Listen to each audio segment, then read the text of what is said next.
Beste mensen, welkom bij Kantelpunt en we hebben vandaag een speciale uitzending. Namelijk, we zijn live op ManiFiesta, het feest van de solidariteit in Oostende, in de studio van Facto.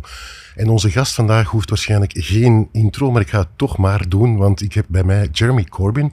Hij is levenslang activist voor vrede en sociale rechtvaardigheid. Hij was ook de voormalige leider van de Britse Labour Party, oppositieleider in het parlement en sinds vorig jaar herverkozen als onafhankelijk parlementslid in het parlement in Londen. Onlangs kondigde hij ook aan dat er misschien wel een nieuwe partij in de UK zit aan te komen met heel veel nieuwe leden. En over die nieuwe partij, ook over de breuk in het barstende twee-partijenlandschap in de UK, ga ik met hem spreken over lonen, huurprijzen en natuurlijk ook over Palestina, waar hij erg mee begaan is. Deze uitzending zal verlopen in het Engels. En dat is even belangrijk om mee te geven, dus spreek je geen Engels, no worries. Je zal op YouTube, sowieso op Spotify ook trouwens, de Nederlandse ondertiteling kunnen vinden. Nog één kleine oproep. Uiteraard, ben je nog niet geabonneerd op Kantelpunt, dan is dit uiteraard de beste moment om dat te doen. De grote platformen Google en Meta draaien de kraan dicht voor de politieke advertenties. Dus wij moeten dat alleen maar doen met vrijwilligers. Dus vandaar graag ook nog jullie abonnementen en jullie duimpjes. En weet ik wat dan ook voor Kantelpunt. Voilà, Kantelpunt live vanop ManiFiesta. De wereld is koortsig. Alles verandert snel en het kan alle kanten opgaan. We hebben een nieuwe samenleving nodig. Een nieuwe samenleving waar de mens centraal staat, niet de hebzucht. Welkom bij Kantelpunt. Ik ben uw gastheer, Peter Mertens. Thank you, Jeremy Corbyn, for being here. It's not your first time at ManiFiesta. Do you become a regular from ManiFiesta? I've been several times to ManiFiesta. I've been here on the hot days, the cold days, and usually the wet days, but it's fantastic. And my compliments to all those that volunteers and organisers that put this whole event together. It really is incredible. And I keep telling people how good it is. And you can see the reaction of the crowd out there, that this is our event every year. We come together, obviously from Belgium, but from all over Europe.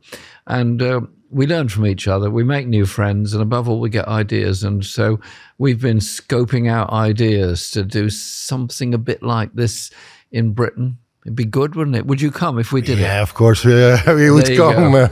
ManiFiesta in Britain. Jeremy, there's a lot going on in the UK nowadays. There's also this traditional two-party system. It looked like a long time that it would be forever, this so-called two-party system. We aren't used to this kind of system. But now there was an announcement from you and independent members of parliament to maybe create a new party. Yes. There is really a three-party system in Britain of the Conservatives, Labour and Liberal Democrats. And I'm in Parliament. I listen to them. Essentially, their message on social justice and economy is the same. Essentially, their message on foreign policy is the same. Their retreat away from environmental politics is the same. And their appeasement of the far right by endlessly talking about refugee numbers is also the same. I was, as you know, leader of the Labour Party until 2020. And I was then eventually removed from the Labour Party membership, having been suspended and then eventually removed. And my local party in Islington was denied the right to even choose a candidate for Labour. And so at that point, I announced I would stand as an independent. And a huge number of people came, locally and from outside, to help us in that campaign, and we won last July in the general election with an enormous majority, and I'm very proud of that result. I'm very proud of the people of Islington North. So in winning that, we were able to prove that by standing on a radical program, you could win. And I'm very proud that on the last leaflet we did before the election, we put on the front side of it, refugees are welcome here. It was our answer to the far right that we're saying that, and it's important to say that. And so after some thought, we then announced we'd set up a new party. The working title is yourparty.uk, and we then polling all those people that have written in to support the party, of which there are now just shy of 800,000. Wait, there are 800,000 people in the UK saying they would be joining the new party. Yeah. That's what you're saying. Yeah. And you don't have a name yet? No, the working name is yourparty.uk, and we're asking people to vote on their preferences, and that's coming up very strong. Your party, it's your party, it's your party. Whose party is it? It's your party, it's your party. It actually makes the thing a bit of fun. Yeah. And when you approach people on the doorstep with something that's a bit wacky, you actually get a hearing. So anyway, we'll see what happens on that. But essentially, the most important thing is the political message. One, we are against austerity 2.0, which is now happening. We're in favour of redistribution of power and wealth. We will end the two-child benefit cap.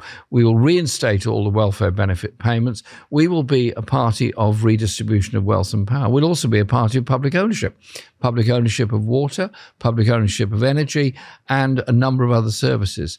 We will also be a party that is proud of our environmental sustainability arguments, net zero by 2030, but we'll also be a party of higher taxation and a wealth tax in order to pay for these services. What we have in Britain at the moment is unprecedented levels of child poverty, unprecedented levels of rough sleeping people living on the streets, street homelessness, and we have an unprecedented mental health crisis. These issues all go together.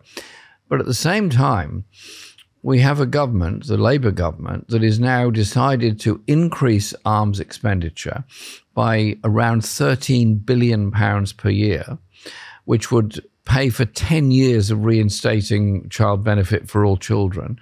And they are pursuing wars around the world and indeed selling arms to Israel, and including selling parts to F-35 jets. And so our party is the party of social justice, is the party of peace, is the party of international solidarity for peace.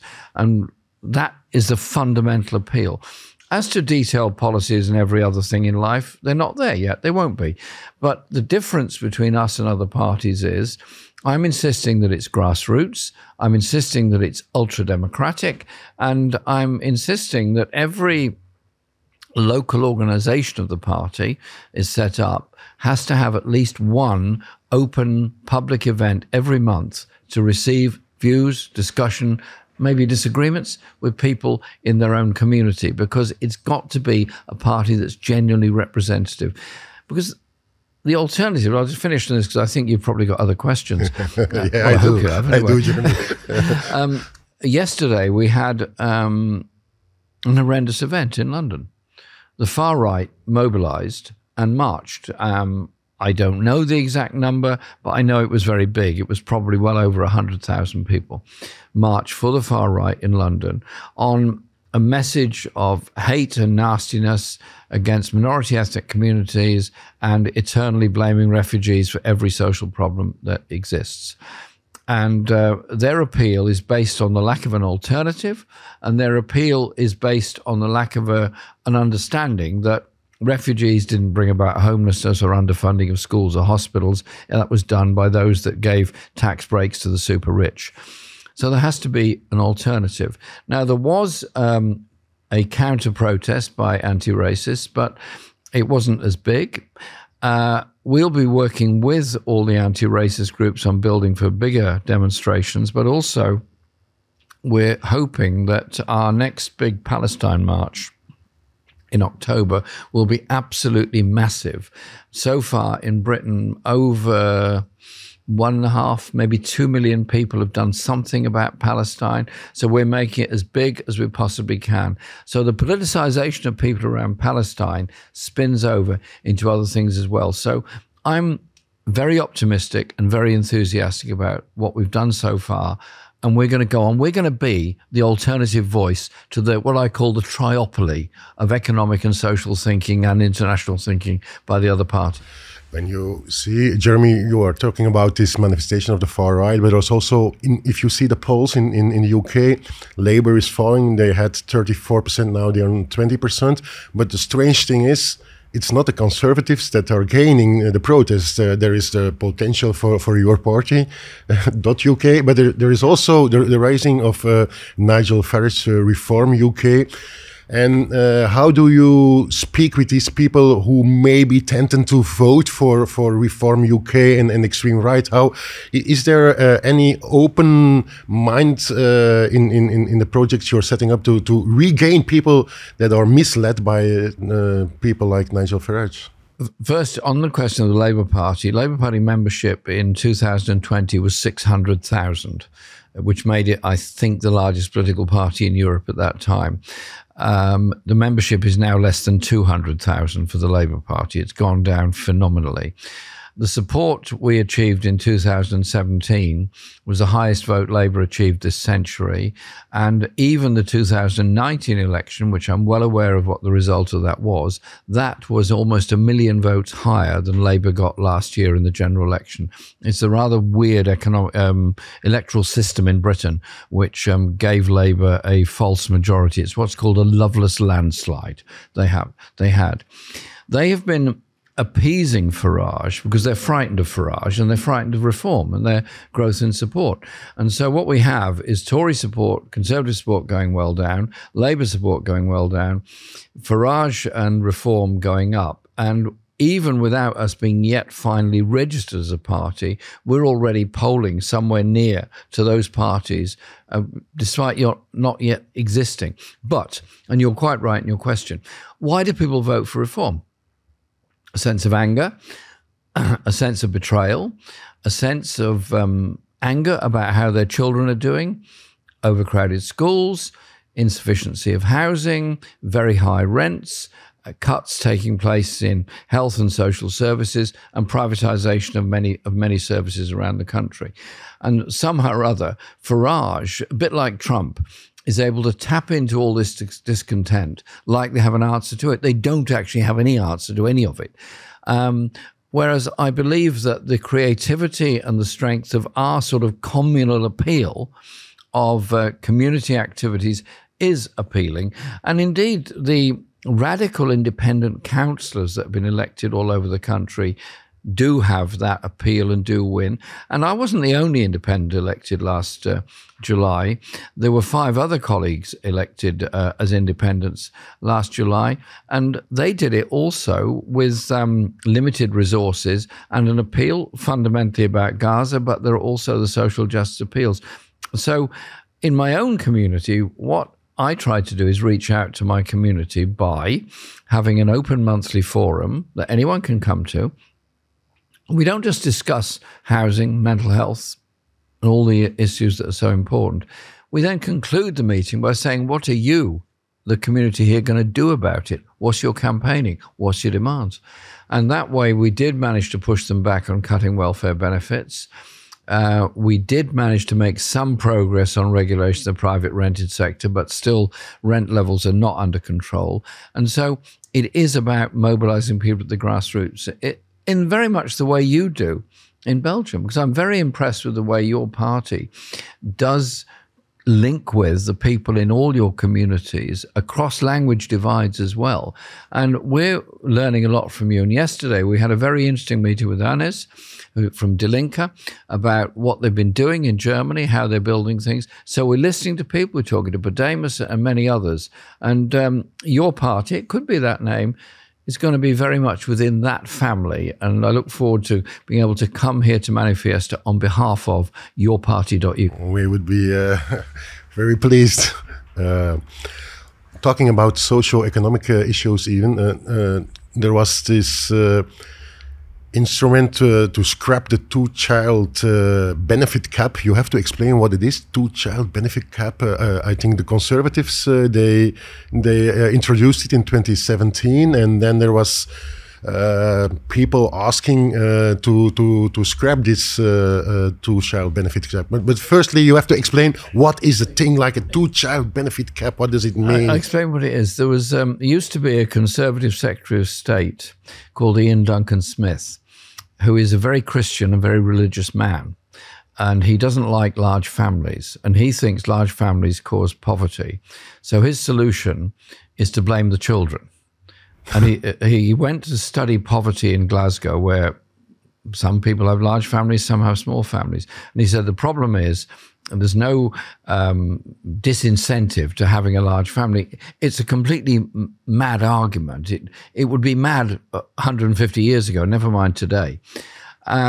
He then introduced a regulation which said if a family is in receipt of income support, which has with it a limit of the amount of money a family can receive every week, if they have more than 2 children, they'll get no benefit for any more children. So the 3rd, 4th or 5th child who would get around £20 a week, £25 a week benefit won't get it.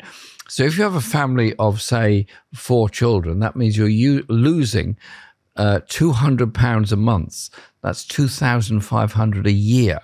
That's real poverty for those families. It's disgusting, it's disgraceful, and it's immoral. And we've campaigned on that. Labour said... Before the elections. I'd put it in the manifesto in 2019 that we would get rid of this thing. I meant it. And we obviously put it in my own manifesto last year, and we will adopt that policy. Starmer said he was going to get rid of it.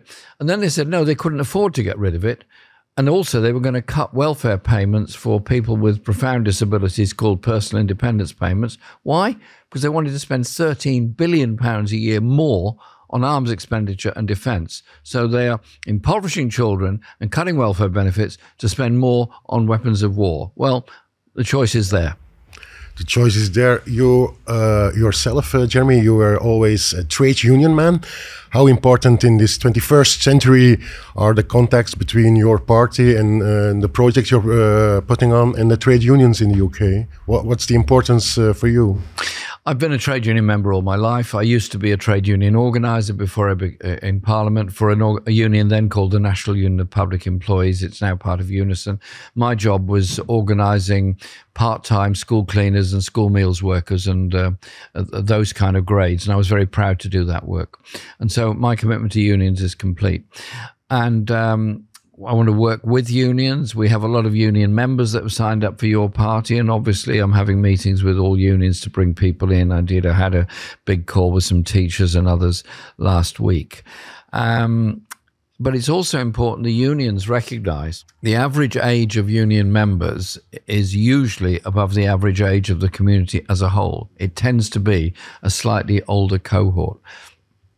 We've got to look at that.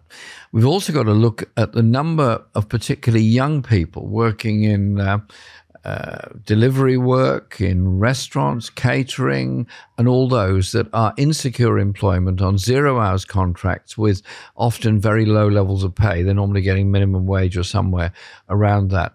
Those people absolutely need unions. So through our project, the Peace and Justice Project, we've been working with the unions to get Amazon workers into membership, to get Starbucks workers into membership, to get Costa Coffee and all the others into union membership. And we, as socialists, want, I think, to give a lot more attention to this and recruit far more people into unions and give them hope. I'll give you one little story. I was in Glasgow 2 weeks ago. I was on my way to Glasgow to do a number of events and then to speak at the Edinburgh Festival.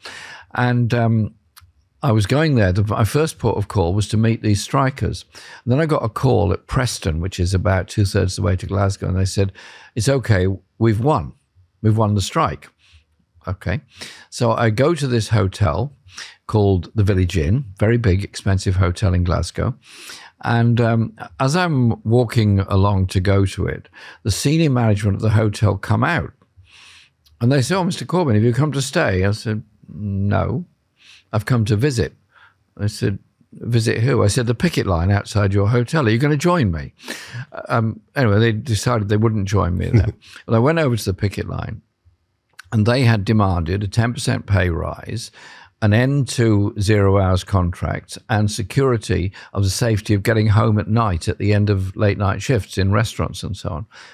And they won every single one of their demands. And you know what? 0 hour contracts, you have to explain. What is a 0 hour contract? A 0 hour contract is where you get a contract to work for a company, but you are not guaranteed any work, but you have to be available to work. So if the company calls you up and says, we want you to work tonight, you've got to go and work. If you don't, they won't employ you at all. But you get no guaranteed income at all. The idea is to make the whole thing illegal, but at the moment it isn't completely illegal yet. And so these workers managed to win an end to 0 hours contracts within that hotel group and chain. Fantastic. And do you know what the age of the leading shop steward is? No. A young woman aged 19. 19, They okay. won it. Young people won it. Young people in a union won it in Glasgow. If they can win it there, they can win it anywhere. We need to get young people into unions, leading unions as well. Yeah. Going to the war topic, Jeremy, you often point to Iraq war as a historic turning point for Labour. And you say, okay, that was an important point in the history of Labour. Why do you describe it that way? Why was it a turning point also in Labour? I was in Parliament all through the Iraq war. And after 9/11, George Bush came out in January with his Axis of Evil speech in the State of the Union address. And they'd already gone to war in Afghanistan, Britain, USA, and so on. And we founded Stop the War Coalition to oppose the Afghan war. It wasn't Iraq, it was Afghan at that time. Bush then made 2001 we are talking. 2001, yeah, 9/11, 2001, absolutely. Then we had the statement by Bush, and then they started saying that Iraq represented an ever-present threat to Western Europe and Britain in particular. And they concocted this story that Iraq had weapons of mass destruction and within 45 minutes could land weapons anywhere in Europe. It wasn't true. It was nonsense. It was made up. And the whole thing was developed on the basis that we had to go to war against Iraq because they were a danger to all of us. And this argument went on in Parliament, and we started tabling motions against it, a number of us. And we had all these arguments about why there shouldn't be a war against Iraq, why instead there should be the weapons inspectors going in, which did go in, and which would have prevented the war if they'd been listened to and allowed back in. Blair was utterly convinced of this war. And I remember the last meeting we had with Blair, it was probably 2 days before the fateful parliamentary vote, which finally supported Blair, albeit with a lot of opposition.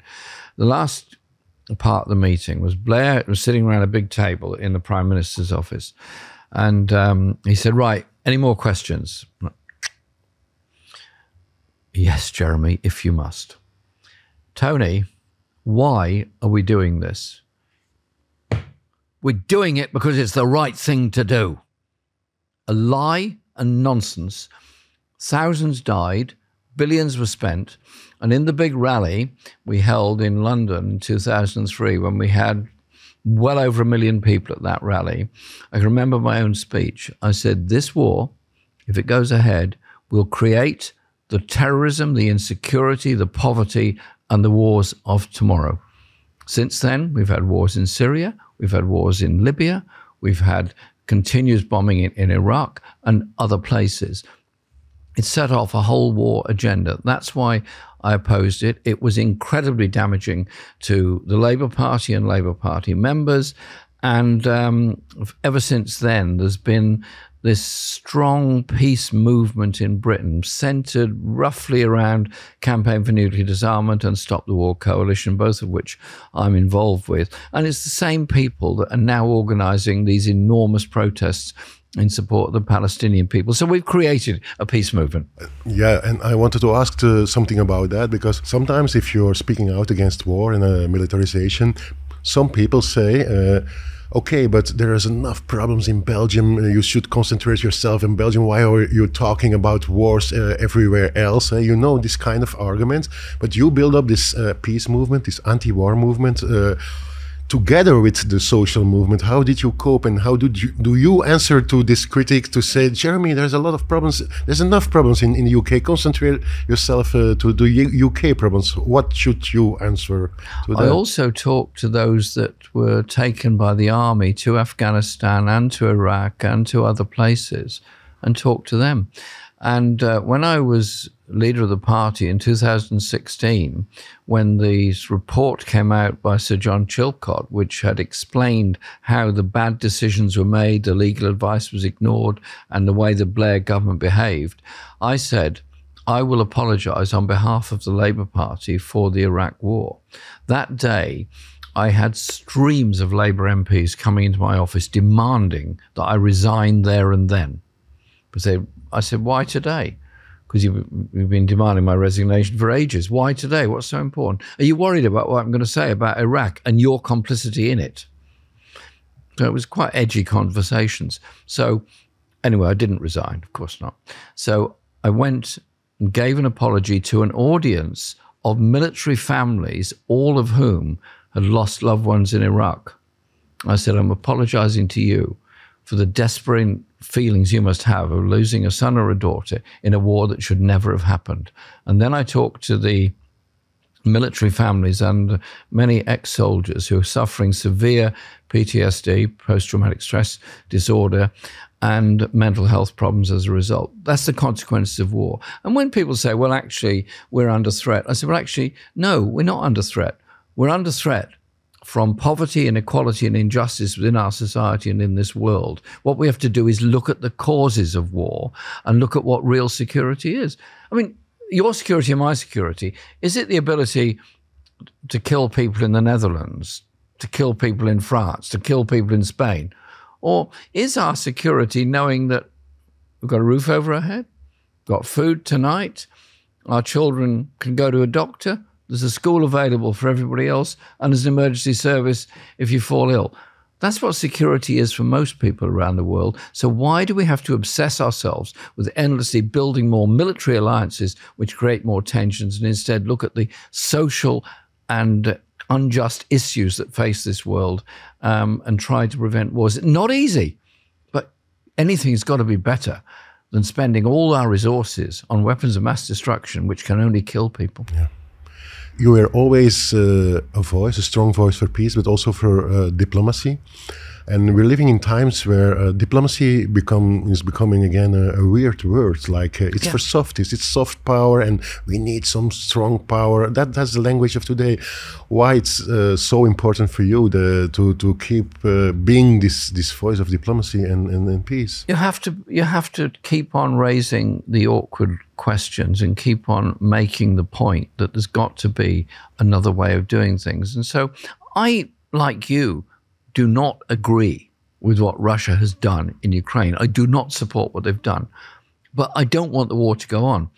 I want there to be an agreement, and I want there to be a diplomatic way forward. The diplomatic way forward was ignored and spurned on many occasions, not least by Boris Johnson, who actually virtually stopped Ukraine from coming to an agreement in 2023. And so the EU has failed, the UN has failed. The only ones that have really tried to bring about a diplomatic way forward has been the late Pope Francis, President Lula, and the African Union. Interesting, isn't it? It's the voices of the southern countries that are trying to bring about peace in a European context. Now, I hope there can be some kind of agreement reached, and if there has to be a peacekeeping monitoring force in Ukraine, fine, but it can't be European, it can't be NATO, it can't be American. That monitoring force has got to come from volunteers from Latin America, from South Asia, or from Africa. It's got to be the idea the rest of the world wants there to be peace. I hate the idea of young Ukrainians killing young Russians just as much as I hate the idea of young Russians killing young Ukrainians. This is like the First World War. And if we don't get a ceasefire and a way forward, there are shed loads of nuclear weapons available both for Russia and for NATO. That's the danger. In 1987, so some time ago, you, together with Tony Benn, you campaigned, if I'm well informed, for a non-alignment point of view. Today, would you say that in Europe, like this non-alignment idea could revive, or what's your stance on the position of the European Union? But because it looks like the European Union suffered a a summer of humiliation. We had the tariff rip-off with Trump in the European Union. We had the 5% norm with the NATO, etc. So what should be the position of Europe in this changing world? 1987, the Cold War was very much still in full swing. And Tony Benn and I were great friends, and we used to meet at his house on Sunday evenings with other people, and we'd discuss lots of issues. And it was, to me, a huge education. I was a young Labour MP at the time. And we were against the militarisation, against nuclear weapons, and against the then growing demands for NATO to strengthen and expand itself. That was even during the Cold War. So we decided we'd found something called a Campaign for Non-Alignment, which was to develop a non-aligned foreign policy in which we would therefore not be beholden to NATO decisions and develop relations with the rest of the world. It got a lot of support. We, I think, did some good work there. 1990, essentially was the end of the Soviet Union. The Warsaw Pact collapsed. The Berlin Wall had come down. That was the golden opportunity to bring about real peace and real détente and real disarmament and reducing arms expenditure. And throughout the early part of the 1990s, defense expenditure across Europe and across the former Soviet area did go down. And then we came along with all the other wars that Bush and others inspired, and defense expenditure has now gone up. Last year, global arms expenditure reached $2.4 trillion, $2.4 trillion on arms. And this year, it'll go even higher. Is the world safer or more secure as a result of this? No. Who's made money out of this? The arms manufacturers. So I think we need, all of us, you and me together with everybody else, develop a foreign policy which isn't about building and spending more money on weapons, but is about investing in the social needs of people. And in the case of Britain, don't know about Belgium, but in the case of Britain, restoring the overseas aid budget, which Starmer specifically cut in order to put more money into arms expenditure. There's got to be a better and different way of doing things. And the last thing I'll say is about global inequality and insecurity, because we could talk about it all day, is that there are wars going on. Yes, we know about Ukraine and we know about Palestine. People don't know so much about Sudan, don't know so much about Congo or Yemen, or even for that matter, the conflict in West Papua. What's the conflict in the Congo really about? Minerals. It is about getting minerals out of Africa at very low prices, which will then be made into very profitable products by companies usually based in Western Europe or North America. What we have is a growing war about resources around the world. And we've got to understand that. And we've got to build our solidarity with people in the DRC, in Yemen, in West Papua, and develop a global peace movement. And if we don't do that, then what's the future going to be? The recolonization of Africa in order to steal all the resources?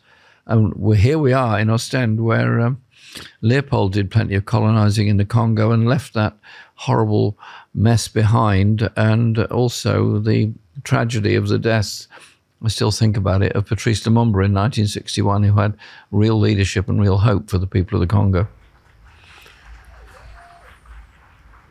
Maybe some last topic, we should be talking about Palestine and Gaza too. And you took an initiative because you're staying active on different fronts. You're a very inspiring and active man. And one of the things you and the Peace and Justice Coalition, I think, organized was a Gaza tribunal at the beginning of September. Maybe you should explain a little bit what does it mean, a Gaza tribunal, and what was the goal of this initiative?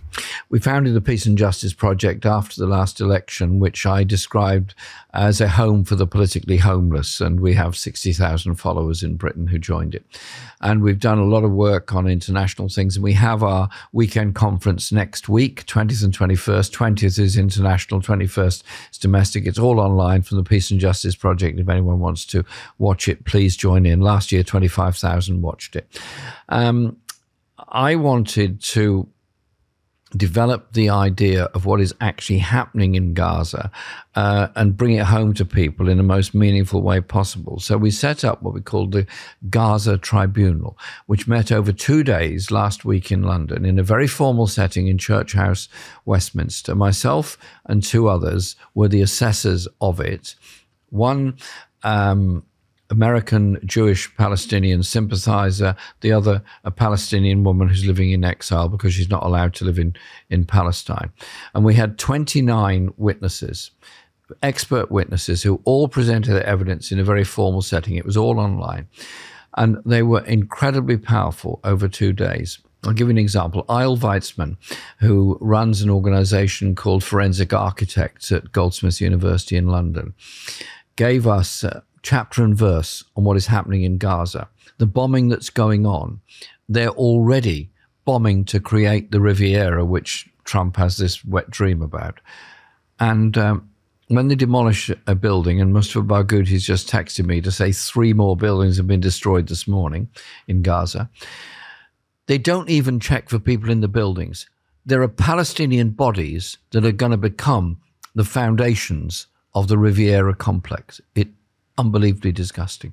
Wait, on 2 seconds. Wait, you're saying now that some architects are proving that for the plans to recreate a colonial Riviera, they plan and order also the bombing already to do that. That's what you're saying. That's what forensic architects have come up with, the information and the evidence that the bombing is all designed around the plans for the Riviera system, which Trump has been pushing forward.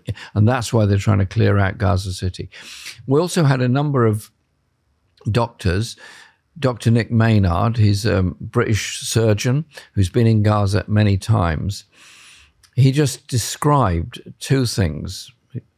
One was that he was treating people in the Shifa Hospital and the other hospitals. And he was looking at the patterns of gunshot on young boys.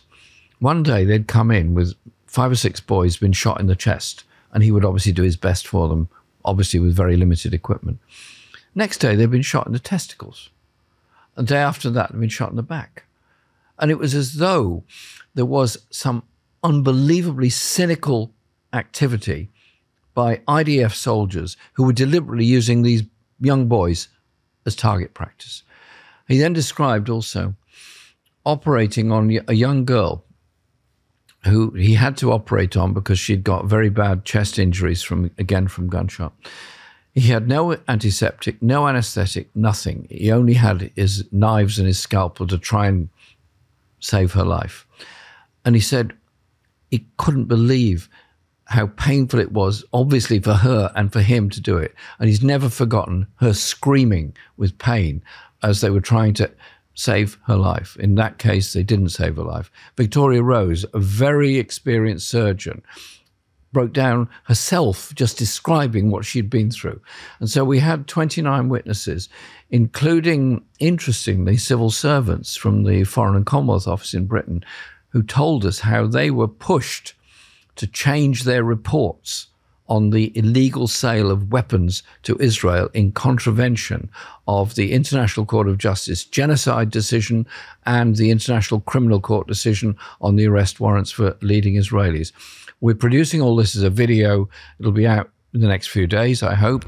And we're also producing a lengthy, but it'll be online, written report and recommendations, which we're going to present to the Foreign Office and to Parliament to shame them into their disgusting behavior in continuing to sell weapons and parts for F-35 jets to Israel, knowing full well that acts of genocide were being committed with them. Jeremy, all these everyday stories about genocide, like we're now in an era we can follow a genocide on a cell phone. It's unbelievable. And then at the same time of this horror in Palestine, a solidarity campaign from Palestine Action that was outlawed in the UK, and people were, I think even your brother was arrested in the action. You have to explain what is Palestine Action and why are they outlawed by the British government? Palestine Action is a non-violent direct action organisation separate from Palestine Solidarity Campaign. they have taken direct action, including the occupying, going onto an airbase and painting some slogans on a plane. The government announced this was an act of terrorism and then did, in legal terms, what's called prescribing them. So it becomes a criminal act to support Palestine action in Britain. And about 1,000 people have already been arrested for carrying Palestine action placards around in central London. And to put it in context... So if you have a placard with Palestine action, you can be arrested because you're supporting a so-called terrorist case. And this is being legally challenged now, and the case comes up in court very soon. But to put it in context, the Terrorism Act 2000 is the law that's used by the government. About probably 200 people have been arrested in the past 25 years under the Terrorism Act 2000. 1,000 people have been arrested in the past months for supporting Palestine action as an alleged terrorist organization. I've got a feeling that the civil servants will advise the government, you're going to have to change course on this one. Many of us in Parliament who obviously voted against the prescription warned them, this is not sustainable, you can't carry it on, you're going to end up having to back down on this, and you know you are. And so we keep on making that demand. But we're going to be out there in our thousands supporting the people of Palestine, and we'll be out there as long as it takes to bring peace and justice to the Palestinian people. Yeah. Jeremy, to close a little bit, there is the so-called the Hague Group from countries from the global south taking initiative also in the course for peace and also to condemn Israel. In your opinion, these initiatives coming from the global south, coming from the Hague Group, how important is it for you? Absolutely essential. You and I both support Progressive International, which is a coming together of radical progressive parties, unions and organizations around the world. And after South Africa launched their genocide case at the ICJ, which I was invited by the South African government. ICJ being... International Court of Justice, meets in The Hague. I was invited by the South African government to go and observe the case, which I did. And you know what the result of that was. After that, we met in The Hague with representatives of Colombia, of Brazil, of Chile, of South Africa, of Malaysia, of Namibia, Indonesia, and a number of other countries. And we established the Hague Group. And then we held a conference in Bogota to formalize this. So we now have an active group, predominantly countries of the global south, formed the Hague Group in the UN to campaign in support of the ICJ and ICC decisions. Every one of those countries has now been subject to tariffs by the USA and economic and political attacks by the USA for standing up for the people of Palestine. And I'm going on a delegation with some Palestinians to South Africa at the end of this month to support the ICJ decision, and particularly to commend the South African government for their bravery in taking the case to the ICJ. No one thing is going to guarantee a safe, secure, peaceful and just future for the Palestinian people. But you add up all the things that we do, the demonstrations, the marches, the refusal of Palestinian people to be driven out of Palestine, all builds up this global case for Palestine. And that is something that we have got to do. It's the cause of our time. Thank you. And these were wise words to conclude our meeting. Thank you very much, Jeremy Corbyn. Maybe you have some last words for the visitors of ManiFiesta here in Ostende. To all the visitors of ManiFiesta, you deserve to give a big thanks to all those that organized it. But above all, when we have these sessions together like this, in the tents, in the rain, with the music, with the books, with the thoughts and the informal discussions we all have, we all leave here bolder, stronger and more determined than ever to create a decent, safe, secure, sustainable world for all the generations to come. Ja. Dit is Kantelpunt, speciale editie in Ostende live op ManiFiesta. Er komen nog kantelpunten-uitzendingen, maar het belangrijkste is dat jullie ons blijven steunen. En dat kunnen jullie doen door te abonneren op Spotify, door te abonneren op Apple Podcast of op YouTube. Heel belangrijk, want wij hebben geen grote geldschieters. Wij hebben ook de steun niet van de grote media of grote kapitaalgroepen. Dus jullie steun is belangrijk. Alsjeblieft, abonneer je op Kantelpunt. Je vindt ons op de website. Dank je wel. Dit is een podcast van Facto, het marxistisch mediaplatform van de PvdA. Als jij jezelf wel eens de vraag stelt, hoe zit de wereld nu echt in elkaar? Volg Facto dan op sociale media, op YouTube en op jouw podcastplatform. Abonneer je op ons WhatsApp-kanaal om alle nieuwste afleveringen exclusief binnen te krijgen. Facto, de wereld begrijpen om haar te veranderen.